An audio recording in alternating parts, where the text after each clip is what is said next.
Thumbnail देखकर पता तो चल ही गया होगा आज हम किसके बारे में बात करेंगे।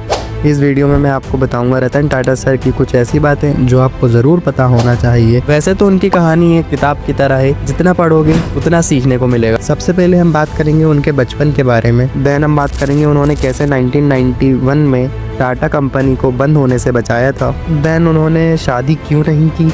ये बात तो आपने कहीं ना कहीं ज़रूर सुनी होगी कि जब फोर्ड ने उन्हें बुलाया और उनकी बेइज्जती की थी उनकी कंपनी में, तब रतन टाटा सर ने उन्हें क्या जवाब दिया और उनका क्या रिएक्शन रहा, उसके बारे में भी आज हम बात करेंगे इस वीडियो में। लास्ट में हम बात करेंगे कि कोविड-19 के समय कैसे लोगों की मदद की और लोगों का दिल जीता।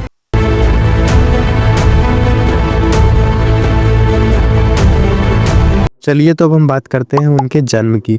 उनका जन्म 28 दिसंबर 1937 को बॉम्बे में एक अमीर परसी फैमिली में हुआ था।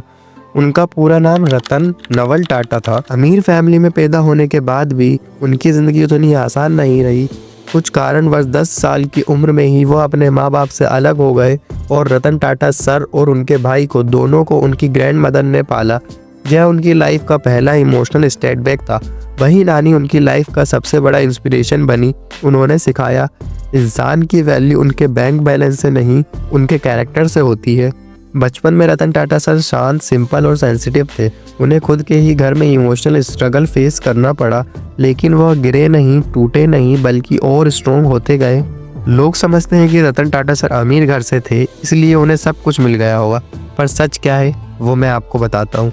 उनकी पहली जॉब टाटा स्टील में थी, जहां वो फैक्ट्री फ्लोर पर वर्कर के साथ सीमेंट की बोरी उठाने का काम करते थे। अगर तुम लीडर बनना चाहते हो तो तुम्हें पहले वर्कर बनना पड़ेगा। अब हम बात करेंगे टाटा ग्रुप का सबसे मुश्किल वक्त 1991।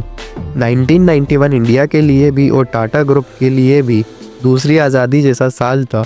पूरी कंट्री इकोनॉमिक क्राइसिस में था, इन्फ्लेशन बढ़ रहा था, बैंकक्रप्ट होने के दर बढ़ रहा था और इसी टाटा ग्रुप के ऊपर भी अंधेरा छाया हुआ था। जब रतन टाटा सर को 1991 में टाटा ग्रुप का चेयरमैन बनाया गया, तब पूरे ग्रुप की कंडीशन कुछ इस तरह थी कि टाटा कंपनी एक दूसरे से बिल्कुल अलग थी। नो यूनिटी, हर कंपनी अपने हिसाब से चल रही थी, कोई कॉमन गोल नहीं, कोई यूनिफॉर्म कल्चर नहीं। ग्रुप के अंदर 80 प्लस कंपनियां थी और हर एक कंपनी अपने हिसाब से चल रही थी। यह पूरा एम्पायर टुकड़ों में बटा हुआ था। कंपनी के अंदर बुजुर्ग लोगों की पावर थी।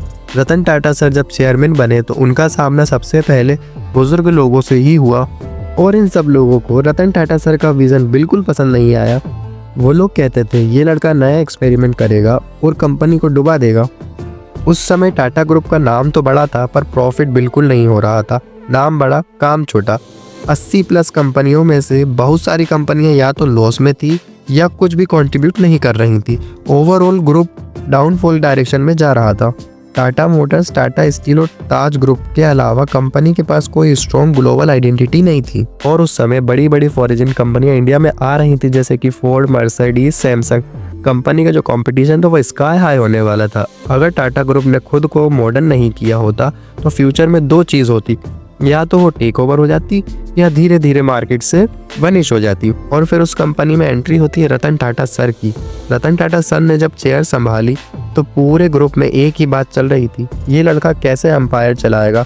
उनको ओपनली अपोज किया जा रहा था।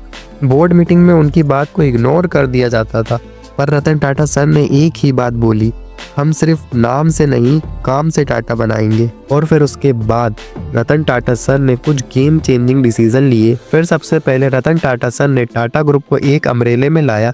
सबसे बड़ा स्टेप, रतन टाटा सर ने सब कंपनियों को एक यूनिफाइड पॉलिसी में ला दिया। पहले हर कंपनी अपनी मर्जी से लोगो डिजाइन करती थी, पर रतन टाटा सर ने कहा अब टाटा एक ही ब्रांड होगा, चाहे कार हो, टी हो, स्टील हो या होटल हो। 1991 में टाटा लोगो यूनिवर्सल बन गया। यह ब्रांड को ग्लोबल लेवल तक ट्रस्ट करना दिया। फिर दूसरा स्टेप, उन्होंने लॉस मेकिंग कंपनियों को बंद करके लिया। रतन टाटा सर ने 80 से ज़्यादा कंपनियों को एनालाइज किया। जो कंपनियां लॉस में थी और उनका कोई फ्यूचर नहीं था, उन्हें शट डाउन कर दिया। पहली बार किसी टाटा लीडर ने इतना बड़ा स्टेप लिया था। तीसरा जो सबसे बड़ा डिसीजन उन्होंने लिया वो था यंग टैलेंट को पावर दी, ओल्ड गार्ड को हटाया। उन्होंने टैलेंटेड यंग लीडर को डायरेक्ट इंपोर्ट रोल दिया। उनका मानना था कंपनी बढ़ेगी अगर सोच बदलेगी। यह स्टेप सबसे कंट्रोवर्शियल था, पर यही स्टेप टाटा ग्रुप को रिवाइव करने का बेस बना। Fourth decision, customer centric product. Ratan Tata sir के लीडरशिप में 3 बड़े रिवॉल्यूशन आए। टाटा इंडिका इंडिया का पहला देसी कार बना। सबने मना किया ये फेल हो जाएगा, पर रतन टाटा सर ने कहा इंडिया का अपना कार ब्रांड होना चाहिए। इंडिका पहला इंडिया का कार प्रोजेक्ट था जिसे पूरे वर्ल्ड ने नोटिस किया। टाटा नैनो, आम आदमी की कार, वर्ल्ड चीपेस्ट कार, और ये इम्पॉसिबल को पॉसिबल बनाने वाला प्रोजेक्ट था। टाटा स्टील को मॉडर्नाइज किया, टाटा मोटर्स को ग्लोबल कॉम्पिटिटर बनाया और पूरे ग्रुप में टेक्नोलॉजी शिफ्ट की। और फिर सन 2000 में जब टाटा मोटर्स ने अपनी पहली कार इंडिका लॉन्च की, वो एक रिवॉल्यूशनरी कार थी। रतन टाटा सर एक बार इंडिका को ग्लोबल मार्केट में प्रेजेंट करने फोर्ड हेडक्वार्टर गए और वहाँ फोर्ड के चेयरमैन ने रतन टाटा सर से कहा, you don't know anything about cars, why did you even start the car business. यह सेंटेंस रतन टाटा सर को अंदर तक चुभ गया था, पर वो शांत रहे और पोलाइटली वहाँ से चले गए। पर यही इंसल्ट बाद में एक मैसिव कमबैक बन गया। और वो कहते हैं ना कि कर्मा इज रियल, वही हुआ फोर्ड के साथ भी। फिर 2007 में जब फोर्ड खुद क्राइसिस में आ गया, तब फोर्ड डिस्परेट था बिजनेस बेचने के लिए। JLR उनके लिए बोझ बन चुका था। और फिर रतन टाटा सर खुद वहां गए और उसी फोर्ड के चेयरमैन ने उनसे हाथ मिलाया और बोले, you are doing us favour by talking JLR from us. और बोले, would you like to view Jaguar Land Rover. पहले जो टाटा सर का मजाक उड़ा रहे थे, अब उन्हीं को टाटा सर ने सहारा दिया। और फिर रतन टाटा सर ने 3 साल के अंदर उस कंपनी को लॉस मेकिंग कंपनी से निकाल कर प्रॉफिट मेकिंग कंपनी बना दिया। फिर 2010 के बाद से ही टाटा ग्रुप इंडिया में सोशल वर्क में बहुत एक्टिव था। पर कोविड-19 के टाइम रतन टाटा सर ने लिटरली बिना सोचे समझे देश के लिए बड़ी हेल्प की। सबसे पहले 150 करोड़ का डोनेशन किया बिना लेट किए। इसमें 500 करोड़ गवर्नमेंट को कोविड इक्विपमेंट के लिए दिए।